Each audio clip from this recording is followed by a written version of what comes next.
कुरान हकीम का 5वां पारा है।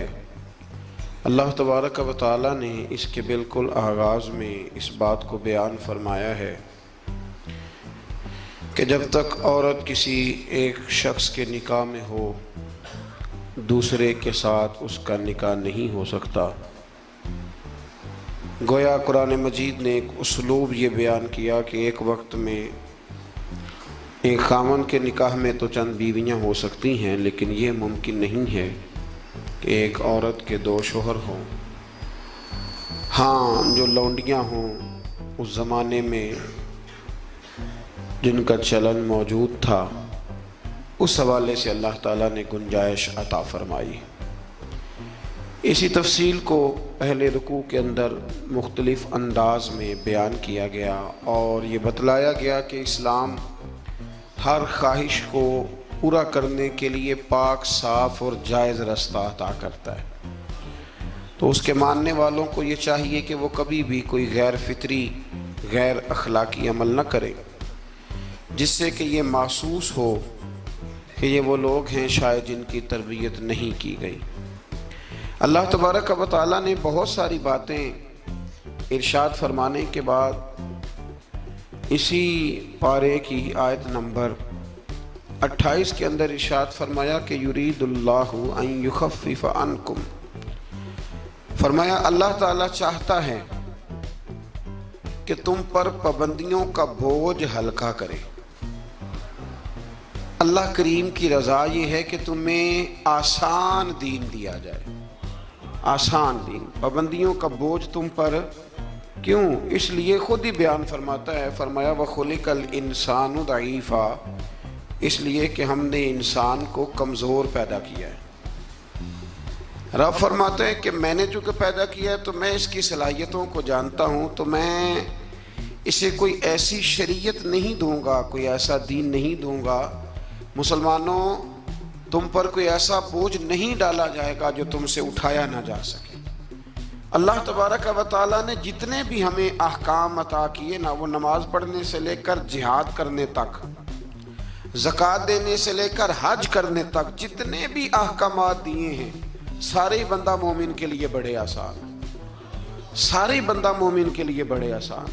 और जब इंसान उस रास्ते पे चलता है तो फिर अल्लाह तबारक व तआला उसकी मदद फरमाता है, फिर अल्लाह उसके लिए आसानियाँ फरमाता है।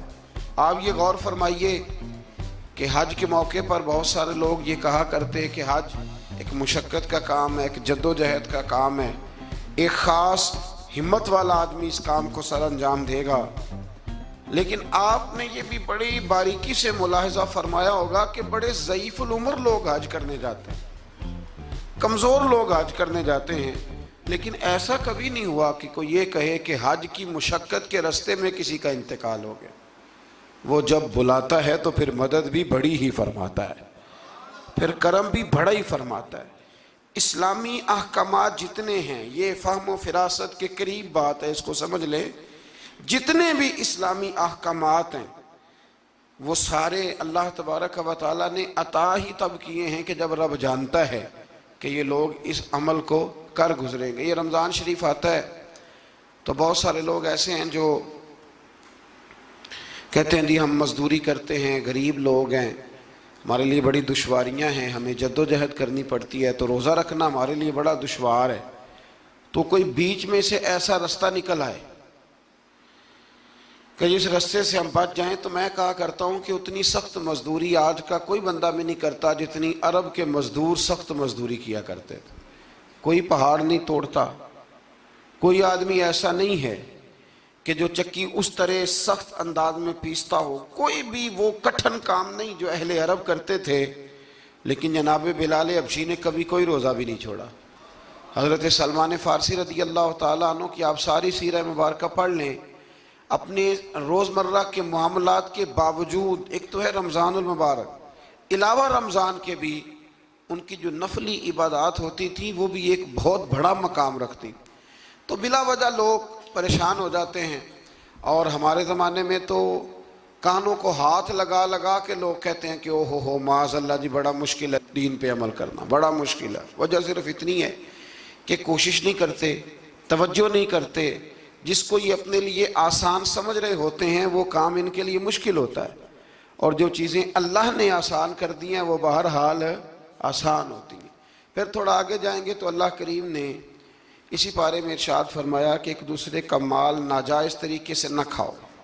ہاں، تجارت کرو باہمی رضامندی کے ساتھ، ایک دوسرے کے ساتھ لین دین کرو تو اچھے طریقے سے کرو، ناجائز طریقے سے کسی کا مال نہ کھاؤ۔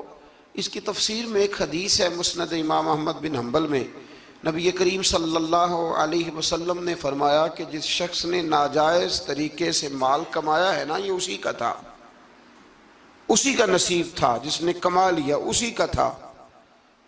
لیکن حضور فرمانے لگے اس نے جلدی کی ہے، اگر یہ تھوڑا انتظار کرتا تو اللہ یہی مال اسے جائز طریقے سے عطا فرما دیتا۔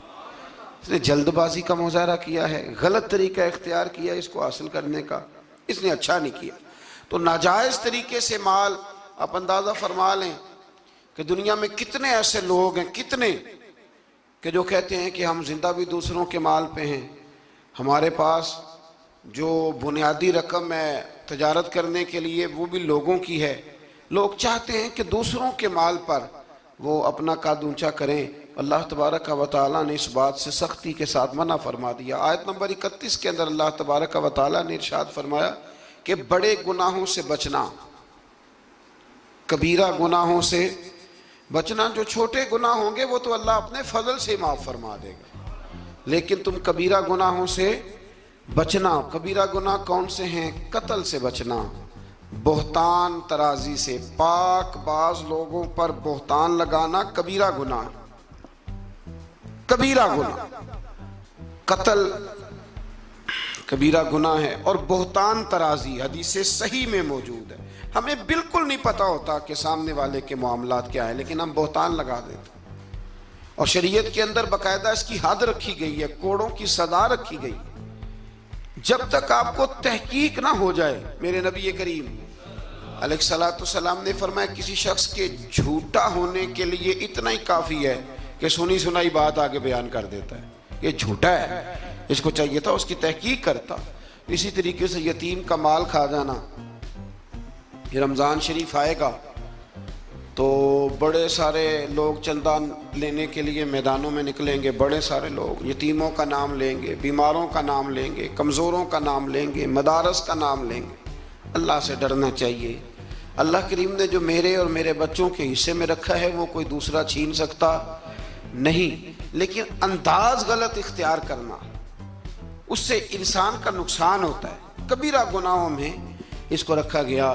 اسی طرح زنا کرنا، میدان جہاد سے بھاگ جانا، والدین کی نافرمانی کرنا، یہ سب کبیرہ گناہ ہے، اور اللہ کریم نے آیہ مقدسہ میں ارشاد فرمایا کہ تم کبیرہ گناہوں سے بچ جانا، صغیرہ اللہ اپنے فضل سے معاف کر دے گا۔ صغیرہ گناہ کیسے معاف ہوتے ہیں؟ نبی کریم علیہ السلام نے فرمایا تم فرض نماز کے بعد نا 33 بار سبحان اللہ پڑھو، 33 بار الحمدللہ، اور 34 بار اللہ اکبر پڑھو۔ یا رسول اللہ کیا ملے گا؟ فرمایا تمہارے گناہ اگر سمندر کی جھاگ کے برابر بھی ہوئے تو اللہ اپنے فضل سے معاف فرما دے گا۔ اور فرمایا نماز تسبیح زندگی میں ایک دفعہ پڑھ لینا، اگر تمہارے گناہ سمندر کی جھاگ کے برابر ہوئے تو اللہ معاف فرما دے۔